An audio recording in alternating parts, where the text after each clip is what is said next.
Bonjour à toutes et à tous. Moi, c'est Abdoulaye. Je fais partie du collectif des jeunes du Parc de Belleville. Le collectif des jeunes du Parc de Belleville, c'est le collectif des jeunes de mineurs isolés. On était mineurs isolés l'année dernière, mais grâce à la lutte et des actions et à la solidarité, nous ne sommes plus isolés, même si nous sommes isolés vis-à-vis de l'État, mais nous savons que nous ne sommes plus isolés parce que nous sommes solidaires entre nous. Et le collectif a été formé l'année dernière, au mois de septembre. Et on a eu beaucoup de choses à faire, on a mené beaucoup d'actions, on a mené beaucoup de luttes. On a fait beaucoup d'actions et beaucoup de luttes. Et grâce à la lutte, on a obtenu beaucoup de places, beaucoup d'hébergements pour des jeunes.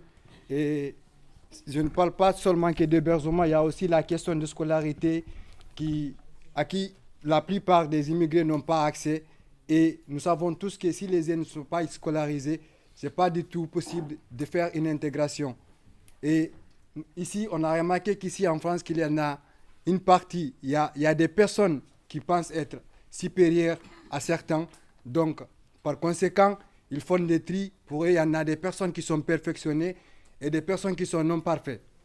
Alors, face à ça, ils trient des personnes pour les prendre en charge et laissent d'autres personnes à la rue. Et nous luttons contre ça. Nous luttons contre les inégalités qui se passent ici en France. Nous luttons contre ces États qui ne veulent plus des immigrés ici, alors qu'ils sachent que l'immigration, ça n'a pas commencé aujourd'hui. Tout le monde peut être immigré. Tu peux migrer d'un pays à l'autre pour de différentes raisons. Pas que seulement pour avoir une vie meilleure ou pour profiter un peu de la richesse d'un pays ou quelque chose d'autre. Il y a différentes raisons qui poussent des personnes à être immigrées. Donc il faut qu'ils sachent cela. Et que les personnes qui viennent ici en France, ce ne sont pas des ordures. C'est des personnes qui ont compté dans leur pays et ils ne sont pas là pour faire du vagabondage. Ils sont là pour apprendre quelque chose. Ce ne sont pas des ordures. Et nous, face à tout cela, à toutes ces difficultés communes, on s'est dit qu'on en avait marre de tout ça. Il fallait que ça change. Mais comment? Il fallait être unis et lutter ensemble. Et donc, au début, quand on a commencé de lutter, on ne savait pas ce qui allait advenir, la lutte qu'on était en train de mener. Mais grâce à elle, on a su que si on luttait et que si on était soudés, on pouvait obtenir beaucoup de choses. Pas seulement que des hébergements ou de l'école, mais beaucoup d'amour et de solidarité et d'intégration, mais aussi de l'expérience. Ça, il ne faut pas l'oublier. Parce que la lutte, même si tu n'obtiens pas tout ce que tu demandes, sache que tu as l'expérience que tu accueilles dans ta vie. Et ça va te suivre partout où tu iras. Et il faut retransmettre aussi ce que tu gagnes. Alors, il y a mon collègue qui a déjà parlé des choses qu'on a eues, les manifestations, les places qu'on a obtenues, plus de 850 places qu'on a obtenues depuis l'année dernière. Et donc, on a pu mettre en abri des jeunes qui dormaient à la rue, plus de 850 jeunes, et ça, c'est pas rien. Ça ne va pas être la fin parce que jusqu'à présent, il y a des jeunes encore qui dorment à la rue et notre lutte, c'est d'essayer d'arrêter ça. Parce que c'est honteux pour un pays qui se dit liberté, égalité, fraternité ou même solidarité. Parce que moi, je dirais que la solidarité, elle n'existe presque plus, sauf dans certaines parties des personnes qui pensent vraiment que ce n'est pas juste ou que des humains pensent être capables de décider qui doit avoir accès à ceci ou avoir accès à cela, alors que nous sommes tous des humains dans l'idéal. Nous devons tous avoir le même accès, que ce soit à la scolarité, que ce soit à la santé, que ce soit au niveau des titres de transport ou que ce soit aux logements sociaux, à tout ce qui concerne à ce côté-là. Il doit y avoir l'égalité dans tous les cas.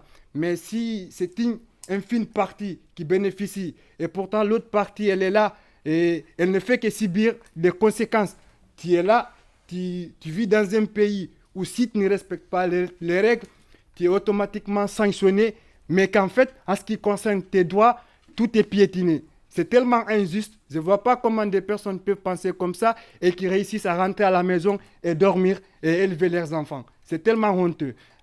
Alors, face à tout cela, en ce qui concerne la scolarité, nous, on a réussi à scolariser depuis qu'on a commencé à faire des luttes, à manifester devant les rectorats, à être resté à l'intérieur et parler avec des personnes à l'intérieur et parler avec des personnes à la mairie.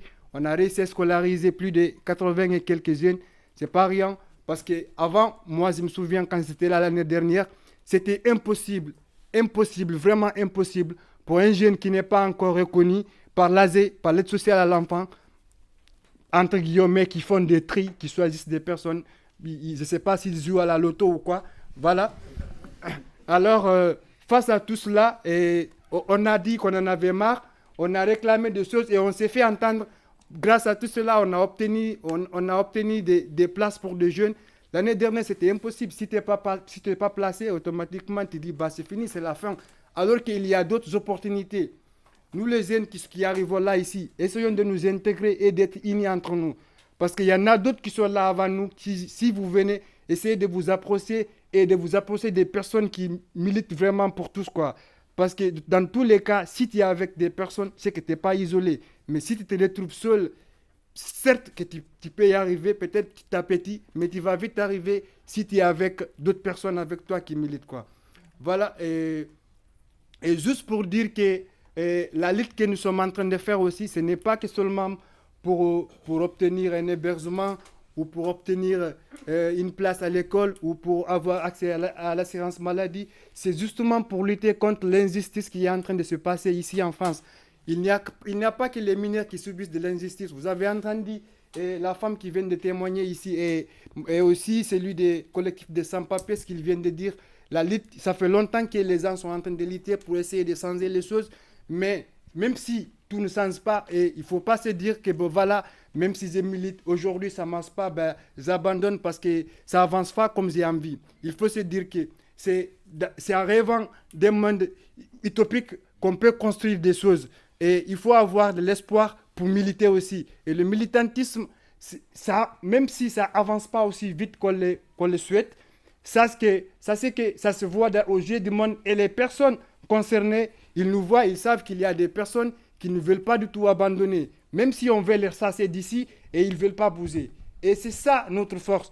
Parce qu'ils savent que nous sommes là pour résister. Et s'il n'y a personne pour dire que, bon, tant que moi j'existe, je vais toujours lutter, même s'il y a des années, il y a des personnes qui sont en train de lutter contre l'inégalité, contre l'injustice. Nous savons tous, mais c'est grâce à ça que beaucoup de choses ont changé. C'est vraiment triste.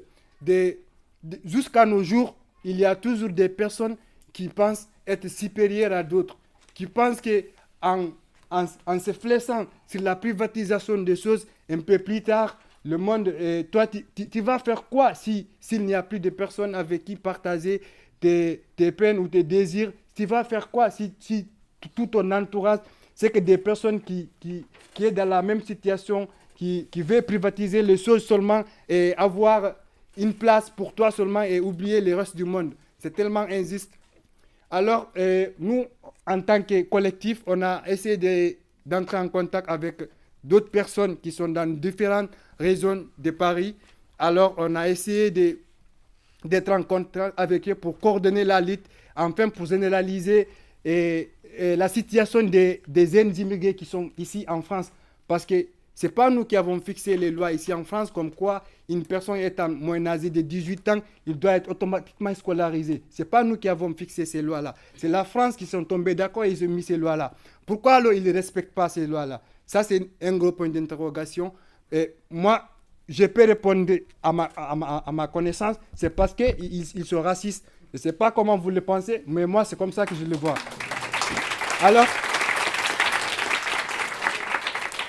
Alors, ce que nous demandons en tant que collectif, c'est d'essayer vraiment de se coordonner entre nous, de nous unir, parce que c'est long. Je n'ai pas lutté beaucoup de temps, mais le peu de temps que j'ai à lutter, je sais que si nous arrivons vraiment à coordonner notre lutte, on va vraiment arriver à faire quelque chose.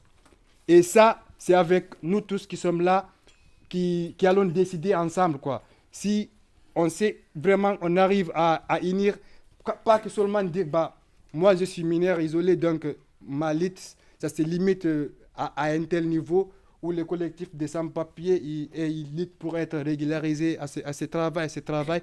Il faut savoir que l'ennemi commun, ce n'est pas nous qui sommes en train de lutter contre l'égalité des droits.